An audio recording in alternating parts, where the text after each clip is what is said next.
Hi friends, আশা করি আপনারা ভালো আছেন। কথা হচ্ছে গ্র্যান্ট ইন এড হেডে কর্মরত যে সমস্ত কর্মচারীরা বা অবসরপ্রাপ্ত কর্মচারীরা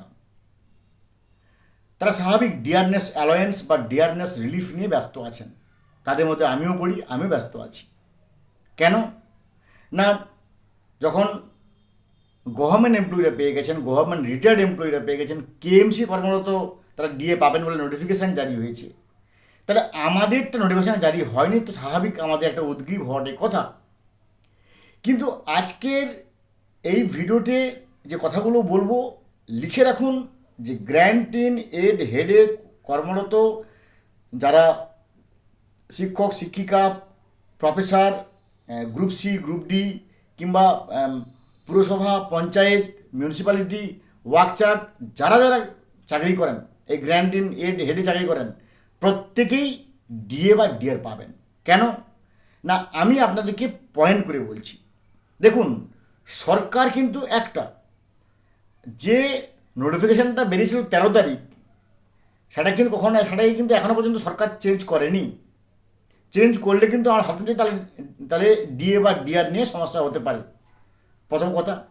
এবং এটা ইতিমধ্যে সুপ্রিম কোর্টের সার্ভিলেন্সে আছে। যে বিষয়গুলো আমাদের কাছে মূল পয়েন্ট, যে 2009-এর রোপা তদানীন্তন বামফ্রন্ট সরকারের যে রোপা 2009, সেই রিপোর্টের 25 নম্বর পাতায় তদানীন্তন বাম সরকারের সম্মানীয় অর্থমন্ত্রী মহোদয় তিনি একটা কথা লিখে গেছিলেন যে 1982 সালকে 100 পয়েন্ট ধরে 1/1/2006, যেটা আমরা 1/4/2008 থেকে পাচ্ছি, কিন্তু 1/1/2006 থেকে রেগুলেট হয়েছে। কিন্তু সরকার কিন্তু সে বাম সরকার পুরো মানে কি সেখানে সেই রিপোর্টে বলেইছিলেন যে 1/1/2006 থেকে 31/3/2008 পর্যন্ত দিয়ে দেবে না। তাই 1/4/2008 থেকে এইটাকে আমরা হিসাব করি। তাই 1/4/2008 থেকে 536 বেসিস পয়েন্ট ধরে all India consumer price index অনুযায়ী দিয়ে দিতে হবে। যেহেতু 2009 রোপা নিয়ে মামলা হয়েছে এবং 2009 রোপাতে এই কথাটি লেখা আছে বলেই আমরা ট্রাইব্যুনালে জিতেছি, আমরা হাইকোর্টের সিঙ্গেল বেঞ্চে জিতেছি, হাইকোর্টের ডিভিশনাল বেঞ্চে জিতেছি, হাইকোর্টের রিভিউ বেঞ্চে জিতেছি এবং সুপ্রিম কোর্টে ইতিমধ্যে জিতেছি, যাতে কিনা ইন্দু মালহোত্রা কমিটি তার উপরে বসে আছেন। তাই নিশ্চিত করে বলছি, এই 1 নম্বর পয়েন্টে অবশ্যই আমরা ডিএ বা ডিআর পাবো, আমরা মানে গ্র্যান্ট ইন এড হেডে কর্মরত বা অবসরপ্রাপ্ত অবসরপ্রাপ্ত এমপ্লয়িজ। এরপরে 2 নম্বর, সুব্রত গুপ্ত মহোদয় নিজে বলেছেন সেই 1 জুন কিংবা 2রা জুলাইয়ের যে বৈঠক, সেখানে পরিষ্কার করে বলেছেন যে আপনারা এই কথা ভাববেন না যে আপনাদের দিয়ে দেব না।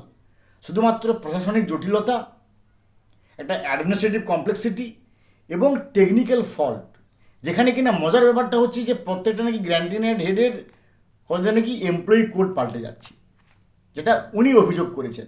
যেখানে অবশ্যই ভাস্কর ঘোষ মহোদয় বা সুমিত সাহা মহোদয় তিনারা পরিষ্কার করে বলেছেন যে এই ধরনের কোনো ঘটনা ঘটেনি। কিন্তু যেহেতু তিনি বলেছেন, তিনি নিশ্চয়ই কোনো সূত্র নিয়ে বলেছেন। তাই এই ব্যাপারগুলো সঠিক না হওয়া পর্যন্ত তাই ওইখানেই আটকে আছে। ওই ব্যাপারটা মিটে গেলেই চুটকিতে অবশ্যই আমরা ডিএডিআর পাবো। 2 নম্বর। 3 নম্বর, ফিনান্স অফিসার্সরাও বলেছেন যে ডিএ এবং ডিআর গ্র্যান্ট ইন এডের হেডে যারা আছেন সবাইকে পাই টু পাই মিটিয়ে দেওয়া হবে এই সমস্যা থেকে মুক্তি হওয়ার পরে। এমনকি ফিনান্স সেক্রেটারি প্রভাত মিশ্র মহোদয় তিনিও কিন্তু পরিষ্কার করে বলেছেন যে এই দুটি সমস্যা থেকে মুক্ত হওয়া পর মানে মানে কী বলবো, এই যে এমপ্লয়ি কোড যে মেন সমস্যা, এইটা থেকে না বেরিয়ে আসা পর্যন্ত সমস্যা। কারণ যিনি রিটায়ার করেছেন তার যদি এমপ্লয়ি কোড পাল্টে যায় তাহলে ওই টাকাটা কার হেডে যাবে? তো এই ব্যাপারগুলো সম্পূর্ণ ক্লিয়ার না হওয়া পর্যন্ত ডিএটা ওখানে আটকে আছে। 4 নম্বর, মাননীয় মুখ্যমন্ত্রী মহোদয় শুভেন্দু অধিকারী মহোদয় তিনি পরিষ্কার করে বলেছেন, যেটা 1 জুলাই 2026 বলেছেন যে আমরা রাজ্য সরকারি এমপ্লয়িদের সঙ্গে কোনোভাবেই ডিএ নিয়ে সংঘাতে যাব না। এটা একবার পরিষ্কার করে বলেছেন যে কোনোভাবেই আমরা কর্মরত বা অবসরপ্রাপ্ত গ্র্যান্ট ইন এড হেডের কর্মরত কারোরই মানে এই ডিএ নিয়ে আমরা রাজ্য কোনো সংঘাতে যাবে না।